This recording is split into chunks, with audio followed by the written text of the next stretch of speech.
Hi అండి, అందరికీ హోలీ శుభాకాంక్షలు. ఈ హోలీ ఎందుకు జరుపుకుంటారో చూద్దాము. ఒకసారి శ్రీకృష్ణుడు తల్లి యశోద దగ్గరికి వెళ్ళి, నేనేమో నీలివర్ణంలో ఉన్నాను, రాధాదేవి చాలా తెల్లగా ఉంది, నేను కూడా అలా అవ్వాలంటే ఏం చేయాలని అడుగుతాడట. అప్పుడు యశోద, నువ్వెందుకు మారడం, రాధాదేవినే మార్చేద్దాం అని చెప్పి శ్రీకృష్ణుడి చేతులు నీలి రంగు పెడుతుందంట. అప్పుడు శ్రీకృష్ణుడు వెళ్ళి రాధని కూడా నీలి రంగులోకి మార్చేస్తాడట. అది చూసి శ్రీకృష్ణుడి స్నేహితులు కూడా రంగులు చల్లుకోవడం మొదలు పెడతారు. అప్పుడు వాళ్ళ ఊర్లో వాళ్ళు కూడా రంగులు చల్లుకోవడం మొదలు పెడతారు. ఇదొక కథ. ఇంకొకటి, ప్రహ్లాదుడు విష్ణు భక్తి కలవాడు కదండి. హిరణ్యకశిపుడు వాళ్ళ సోదరి హోలికాని పిలిచి దహనం చేయమని చెప్తాడంట.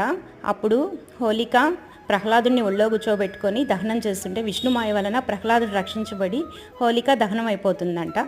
ఈ హోలికా దహనాన్ని హోలీగా చేసుకుంటారంట.